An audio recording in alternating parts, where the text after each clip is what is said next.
Hey guys, welcome back to Fantasy Tipped, and today we're talking about the fantasy overview of the Philadelphia Flyers. Before we get started guys, please leave a like, subscribe, hit that notification bell. It would really help me grow the channel. I really appreciate it. Okay, let's jump right into it. First, let's talk about Philadelphia's lines. Alright, so Philadelphia's training camps have opened, and these are the lines that they have started out with.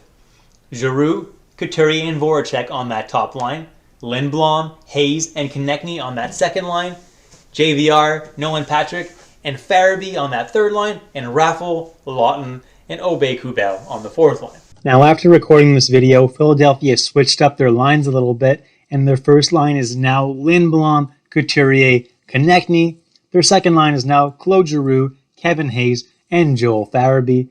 And that third line is now James Van Riemsdyk, Nolan Patrick, and Jacob Voracek. Everything in this video is in reference to the first set of lines that I presented, but I will leave comments down below for anything that has changed due to the new lines. On the power play, I project Konechny, Couturier, Voracek, Giroux, and Provorov. And on that second power play, Hayes, Patrick, JVR, Sanheim, and Gustafsson. Alright guys, let's jump right into our do not draft list now. And first on our do not draft list is Travis Konechny, currently ranked at number 73. And the reason for this is not that I think Konechny is a bad player by any means, I just think he's ranked way too high. In this range, I'd much rather grab a Nugent Hopkins, a Morgan Riley, a Chris Letang, or even a Jonathan Marchessault. To me, I can't justify Travis Konechny being ranked this high. Last year, his shooting percentage was really high at over 17%, so his numbers will go down this year. By no means is Konechny going to have a bad season, but by no means should he be drafted at 73 in standard non-categories leagues. Next on this list, guys, is James Van Riemsdyk, who's currently slated to play on the third line. And last year, he only had 40 points, which is not even that fantasy viable to begin with. He had some really hot and cold stretches. If you really want to draft a guy like that, you can get lucky and you can get him on a few hot nights here and there, but for the most part, he's going to get you very little on nights that you play him. On top of that, he's practicing on the third line, and I don't see him getting top power play time this year, so I'd rather avoid James Van Riemsdyk if you can. Last but not least on this list, guys, is Scott Lawton, and he had a really good season last year due to a lot of injuries, so he got to be pushed up the lineup a little bit. This year, unfortunately, like you saw in the lines, Lawton is going to be their fourth line center. And if someone gets injured down center, it'll probably be Morgan Frost that's going to be called up and will replace that center that got injured. So no, I don't really like Scott Lawton in fantasy this year. In fact, I'd really like if you stay away from him.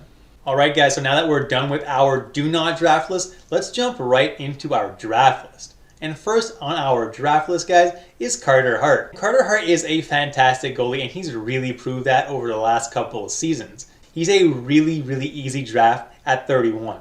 The only thing to keep in mind is that Philadelphia likes to rest him. They like to not give him too many games, so Brian Elliott will probably be starting about 1 out of every 3 games. The nice thing is that Philadelphia only has 8 back-to-back games, which is one of the fewest in the leagues, but Elliott should still be getting about 1 out of every 3 games to keep Carter Hart nice and fresh. So next on this draft list, guys, currently ranked 48th overall and got 59 points in 69 games last year, that's Sean Couturier. He also had 185 shots on net last year. Couturier is a very safe draft pick at this range. You know what you're going to get from him. You're going to get a decent amount of shots on goal, and you're going to get just under a point per game from him.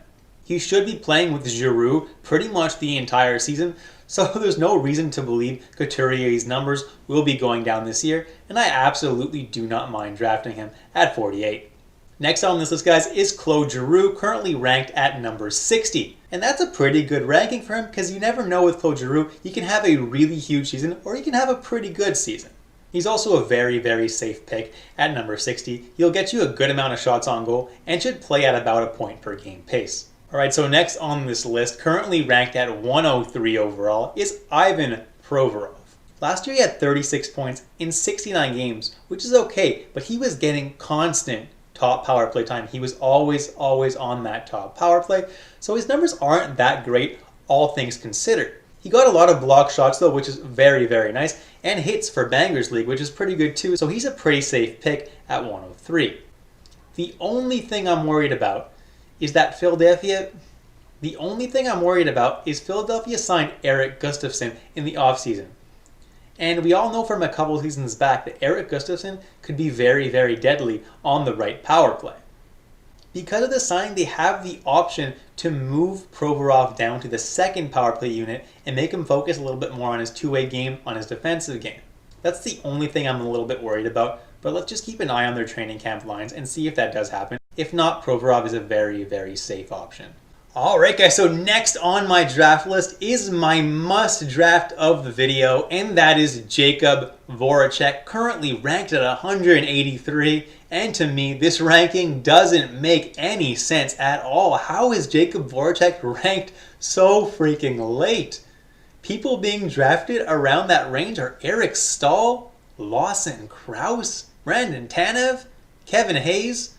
I mean, Voracek is a much better option than all of those guys. The only guys in that range that might be somewhat equivalent are Nick Suzuki, if you want to take a gamble, at 186, and Pavel Buchnevich at 202 is also a very good draft price. Listen, I get that Jakub Voracek has very little value in categories leagues. He doesn't shoot the puck all that much, and he doesn't get a whole lot of block shots or hits or anything like that. Voracek gets most of his points off assists, not even goals. So if you're in a categories league and you're looking to get a whole bunch of categories, Voracek probably isn't your guy. But if you're in a standard league where getting goals and assists are your primary sources of points, Voracek is a phenomenal pick at 183. Next on this draft list, guys, is Kevin Hayes. And I know I roasted him just a little bit in that previous segment, but Kevin Hayes is a pretty good player, and I like him in this range. He shoots the puck a lot more than Voracek does, and he's a pretty safe pick, right? He's their second line center, and he's pretty much locked in there. To me, if Voracek is drafted and you need a center in this range, go ahead and grab Kevin Hayes. He's pretty safe. Alright guys, so last but not least on my draft list is Brian Elliott.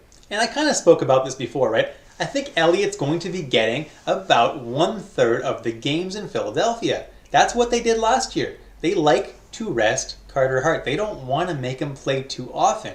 Especially that division that they're in, it's a really tough one. So if they can rest Carter Hart, they will. They will want to keep him fresh for the hardest matchups. That's why I really like Elliott as a desperation goalie option. If you're really in need of a goalie and you're late in the draft, Elliott will do. He'll get about 1/3 of the games on a really good team. He's actually a really safe option if you're really late in the draft and you're in a really deep draft.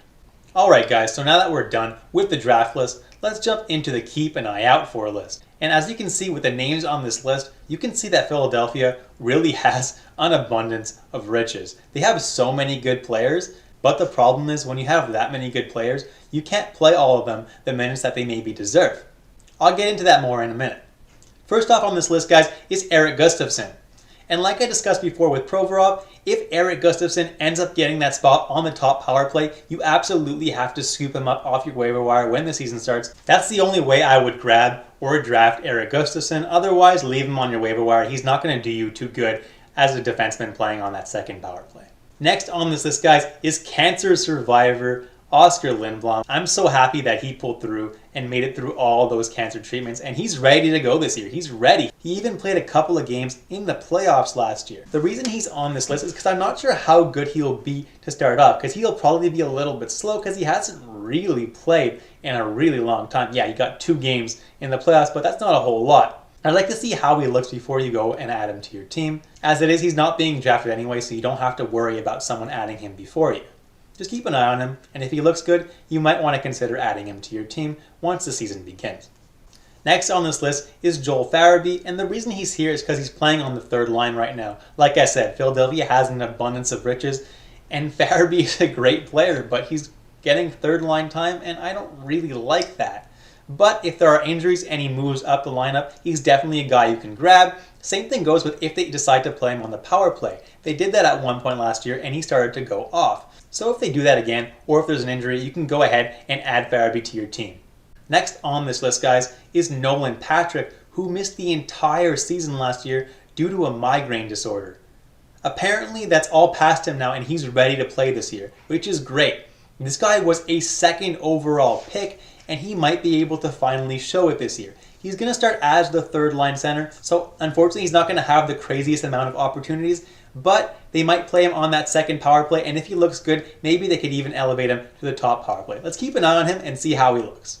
Last but not least, guys, and this is the perfect example of Philadelphia having an abundance of riches, is Morgan Frost. He probably won't make the team this year, yet he's one of the most talented prospects anywhere in the NHL. I really like Morgan Frost, but unfortunately there's not really anywhere for him in the lineup right now. So obviously don't draft him, but if there are a whole lot of injuries, Morgan Frost could come up and play on that second or third line, in which case he merits an add to your team.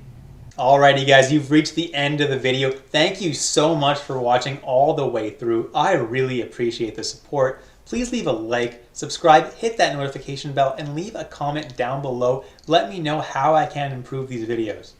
Until next time guys, stay safe, stay healthy, and I'll catch you in the next episode of Fantasy Tipped.